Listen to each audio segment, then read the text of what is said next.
तीर्थंकर भगवंतों में अंतिम शासन नायक वर्धमान महावीर स्वामी का महत्व अपने आप में इसलिए है कि वो अंतिम रहे।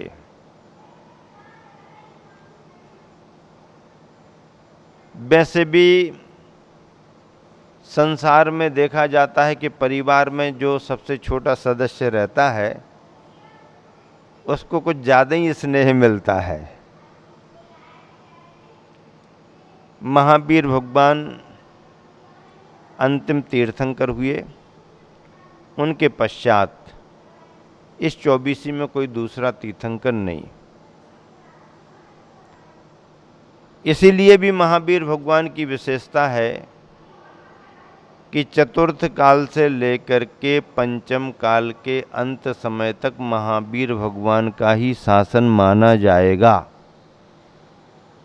वैसे और भी नाम है महावीर के, वीर नाम भी है, अतिवीर नाम भी है, महावीर नाम भी है, सन्मति भी है, वर्धमान तो है ही, और सभी नामों की व्याख्याएं भी हैं, सभी नामों के प्रसंग संदर्भ भी हैं।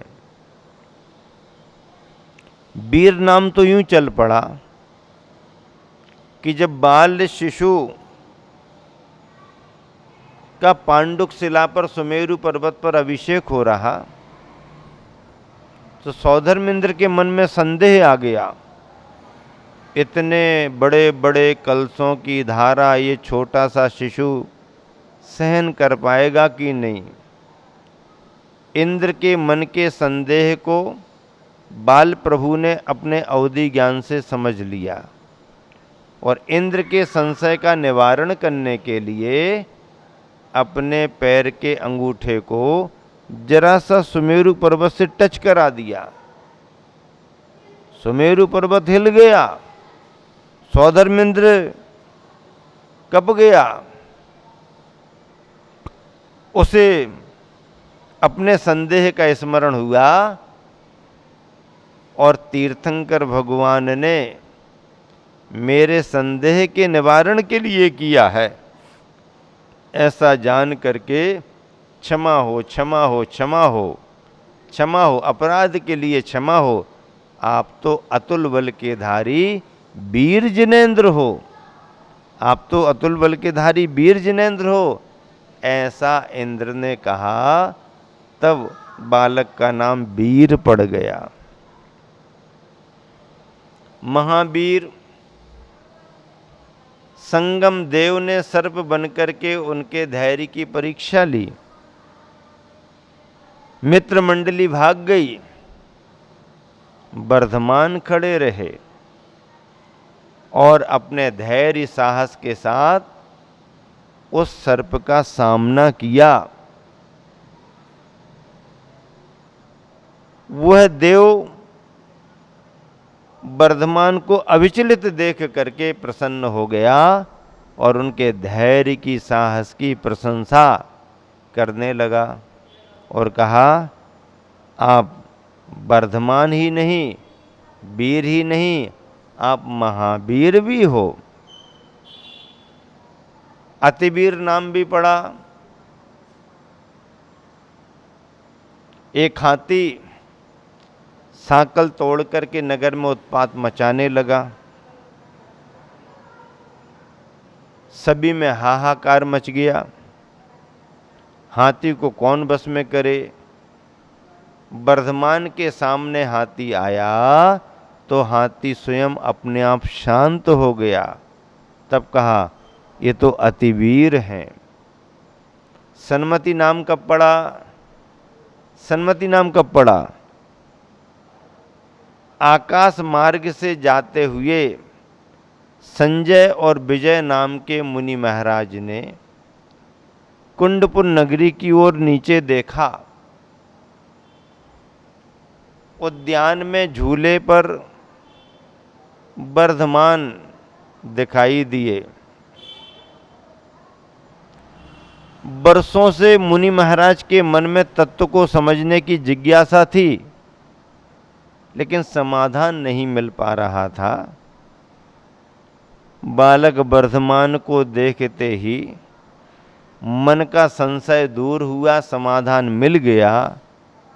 तब उन मुनिराजों ने कहा, ओहो, ये सामान्य नहीं है, ये तो सन्मति के दाता हैं, सद्बुद्धि के प्रदाता हैं, इसलिए उनका नाम सन्मति पड़ गया। महति महावीर भी नाम है, एक नाम महति महावीर भी है। जब वर्धमान मुनि दीक्षा लेकर के उज्जैनी नगरी के अतिमुक्तक नाम के शमशान घाट में आतापन योग, प्रतिमा योग से ध्यान कर रहे थे, तो वहाँ पहले से ही रहने वाला स्थाणु नाम का रुद्र, जो अपना प्रभाव जमाए हुए था उस इलाके में, महावीर के आने पर लोगों को सच्चे तप का ज्ञान हुआ। सभी महावीर की ओर आकर्षित हुए। रुद्र ने ऐसा देख करके महावीर पर घोर उपसर्ग किया, घोर उपसर्ग किया। लेकिन महावीर धैर्य के साथ उपसर्ग को सहन करते रहे। तरह तरह से उपसर्ग करने के बाद भी जब महावीर विचलित नहीं हुए, तो उस रुद्र के परिणामों में परिवर्तन आया और उसने उन्हें सच्चा तपस्वी माना। बहुत भक्ति भाव प्रकट किया और क्षमा याचना करते हुए वह उस स्थान से निकल गया। क्या कहते हुए निकल गया? ओह, आप केवल महावीर ही नहीं हो, बल्कि महति महावीर हो, महति महावीर हो। ऐसे 6 नाम महावीर के जीवन कथानक से जुड़े हुए हैं। तीर्थंकर महावीर बाल ब्रह्मचारी रहे, नेमिनाथ भगवान भी बाल ब्रह्मचारी, पारसनाथ भगवान भी बाल ब्रह्मचारी और महावीर भगवान भी बाल ब्रह्मचारी। लास्ट के तीनों तीर्थंकर बाल ब्रह्मचारी रहे।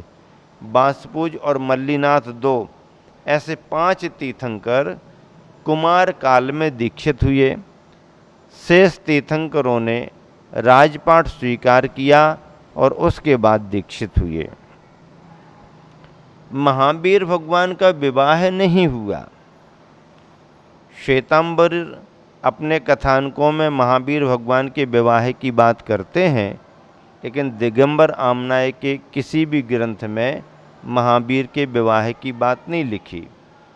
हाँ, इतना अवश्य है कि विवाह की वार्ता चली। राजा के राजकुमार हैं, तीर्थंकर हैं, प्रस्ताव तो आएंगे ही आएंगे। प्रत्येक राजा अपनी कन्या को देने का भाव करता। विवाह वार्ता चली, लेकिन विवाह के प्रस्ताव को महावीर ने अस्वीकार कर दिया। माता पिता के आग्रह पर भी उन्होंने विवाह की सहमति नहीं दी और किसी एक दिन 30 वर्ष की उम्र में जाति स्मरण ज्ञान से उन्हें वैराग्य भाव आया और वह दीक्षित हुए।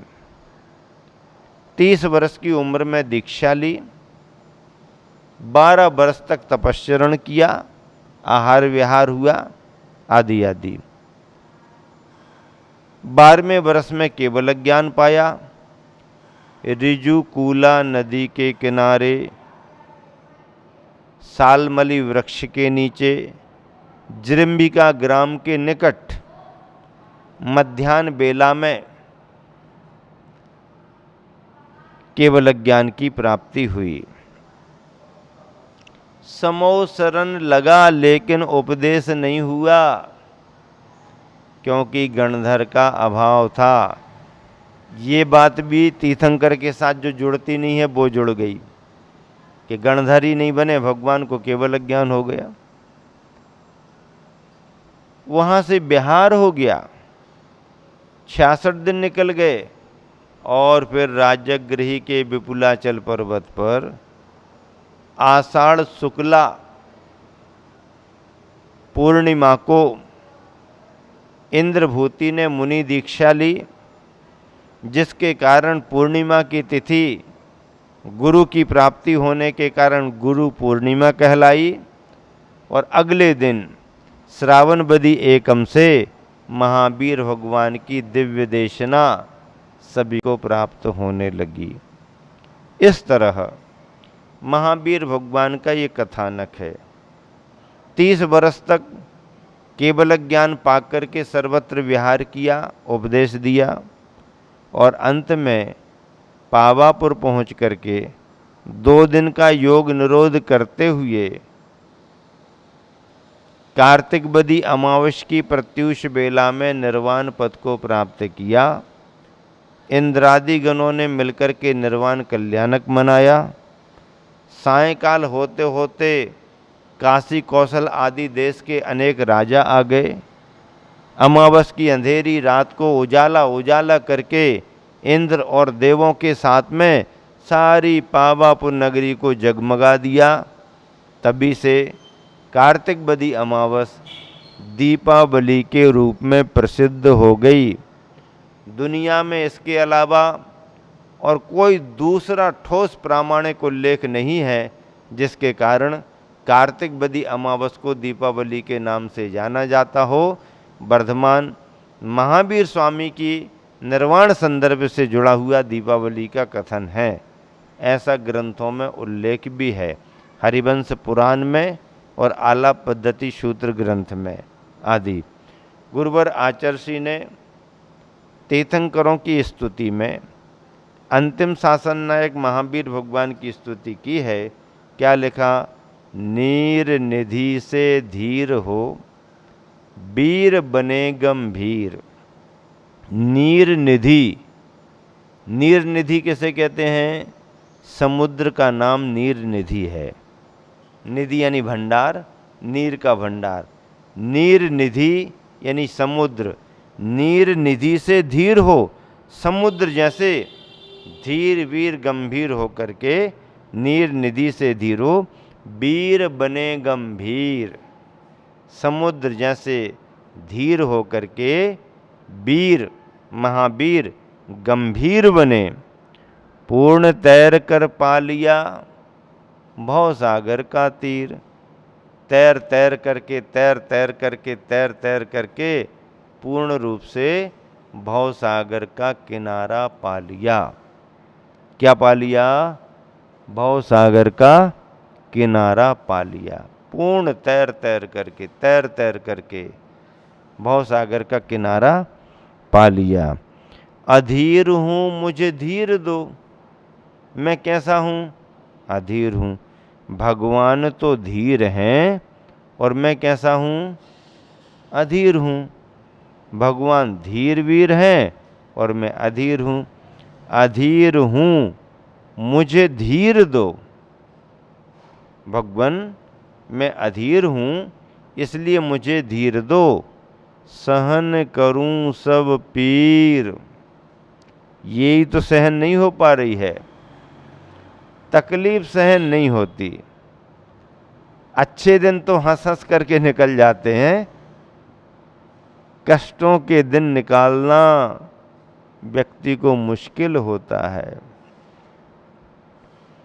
हाँ, लेकिन ज्ञानी व्यक्ति अच्छे दिनों में भी ज़्यादा खुश नहीं होता और बुरे दिनों में भी ज़्यादा परेशान नहीं होता।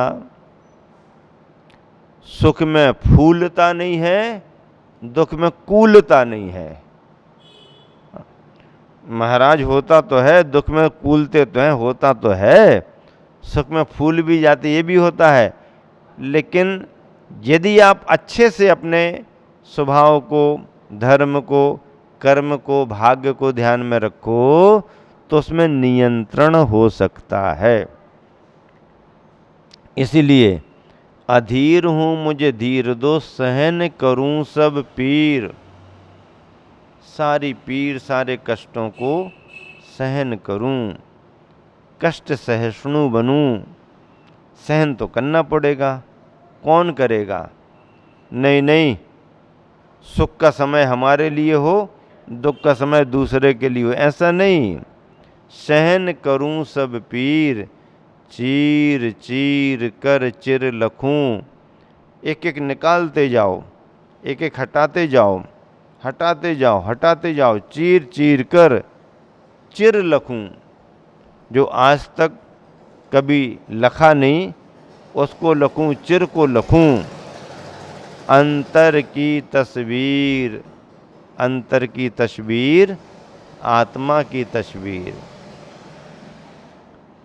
अंतर की तस्वीर को देखने के लिए ऊपर ऊपर का सब हटाना पड़ता है, हटाना पड़ता है। ये भी हटाओ, वो भी हटाओ, ये भी हटाओ, वो भी हटाओ, हटाते जाओ, हटाते जाओ, हटाते जाओ।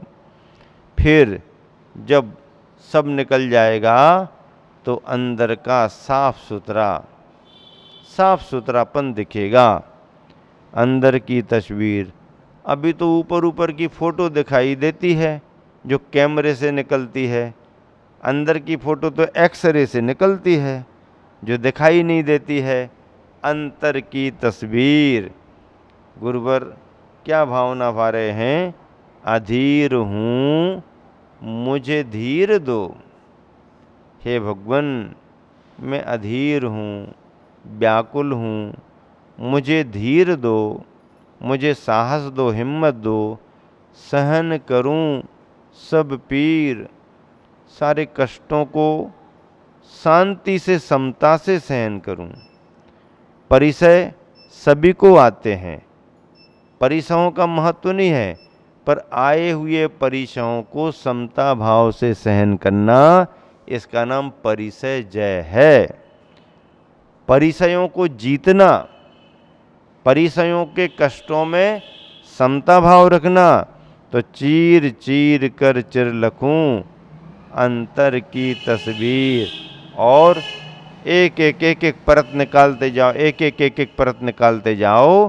फिर क्या होगा? जब सारी परतें निकल जाएंगी तो अंदर की तस्वीर, अंतर आत्म तत्व की तस्वीर हमारे लिए दिखाई देने लगेगी।